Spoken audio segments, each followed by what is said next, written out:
Assalamualaikum warahmatullahi wabarakatuh. Perkenalkan, nama saya Mahda Fikia dengan NIM 666 Hari ini saya akan memaparkan materi tentang analisis e-government Siakap Untirta dan solusi digital divide di Indonesia. Untuk yang pertama, ada tahap e-government si Akang Untirta.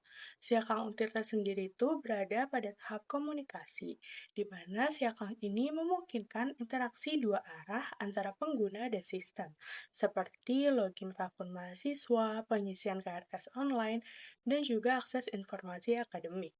Namun, si Akang sendiri belum mencapai tahap transaksi karena tidak menyediakan fitur pembayaran atau integrasi dengan sistem perbankan. Komunikasi dalam sistem juga masih terbatas pada fungsi akademik. Jadi, Siakang sudah interaktif tetapi belum terintegrasi penuh dalam layanan transaksi digital. Yang kedua, ada mind map tentang solusi digital divide di Indonesia. Penyebab digital divide di Indonesia sendiri itu diantaranya karena infrastruktur terbatas, terutama di daerah 3T, yang kedua, harga perangkat dan internet yang mahal. Yang ketiga, literasi digital masyarakat yang masih rendah, dan juga adanya kesenjangan wilayah. Oleh karena itu, solusi digital divide di Indonesia yang pertama itu mengenai infrastruktur, yaitu perlunya perluasan jaringan fiber optik dan juga adanya subsidi kuota atau internet murah.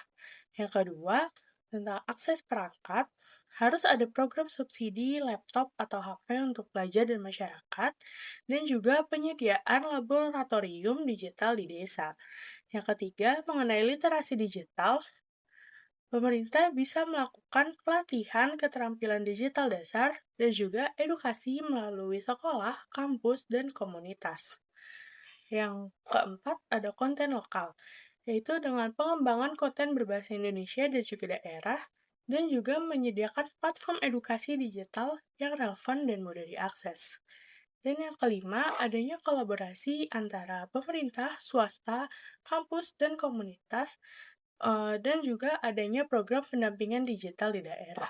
Tujuannya adalah untuk mewujudkan masyarakat Indonesia yang terhubung, berdaya saing, dan tidak tertinggal dalam era digital. Yang ketiga, ada analisis prinsip e-government pada Siakang Untirta. Yang pertama itu simple, mengenai kemudahan penggunaan sistem bagi pengguna. Kelebihan dari Siakang sendiri yang pertama itu, tampilan antarmukanya cukup sederhana. Yang kedua, menu utamanya jelas. Dan yang ketiga itu dapat diakses melalui web tanpa harus menginstal aplikasi terlebih dahulu.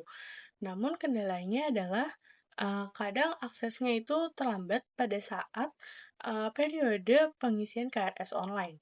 Dan yang kedua itu tampilannya belum sepenuhnya responsif di semua perangkat. Lalu yang kedua itu ada transparan, yaitu tentang keterbukaan informasi dan proses yang jelas. Kelebihan Siakang sendiri itu yang pertama, informasi akademik dapat diakses secara real time. Yang kedua, status proses seperti pengisian KRS online dan pengajuan cuti terlihat jelas di sistem. Dan yang ketiga itu, mengurangi kebutuhan tatap muka dan birokrasi manual. Kendalanya yang pertama, informasi non-akademik seperti biaya layanan yang lain belum terintegrasi di si akal. Dan juga belum adanya fitur pelacakan progres layanan secara detail. Lalu yang ketiga itu mengenai kecocokan, yaitu kesesuaian sistem dengan kebutuhan pengguna dan tujuan organisasi. Kelebihan Siakang sendiri itu, fiturnya itu sudah sesuai dengan kebutuhan utama mahasiswa dan dosen. Lalu yang kedua itu mendukung proses akademik menjadi lebih efisien dan terstruktur.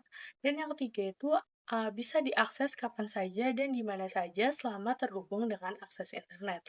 Namun kendalanya itu belum terintegrasi penuh dengan sistem lain seperti keuangan dan kemahasiswaan, dan juga ketergantungan pada koneksi internet yang stabil. Jadi kesimpulannya adalah Siakang Untirta itu telah menerapkan prinsip simpel, transparan, dan kecocokan dengan cukup baik dalam layanan akademik, namun untuk menjadi e-government yang lebih optimal diperlukan integrasi sistem yang lebih luas, peningkatan performa, serta penguatan infrastruktur digital. Sekian materi yang dapat saya sampaikan, kurang lebihnya mohon maaf. Wassalamualaikum warahmatullahi wabarakatuh.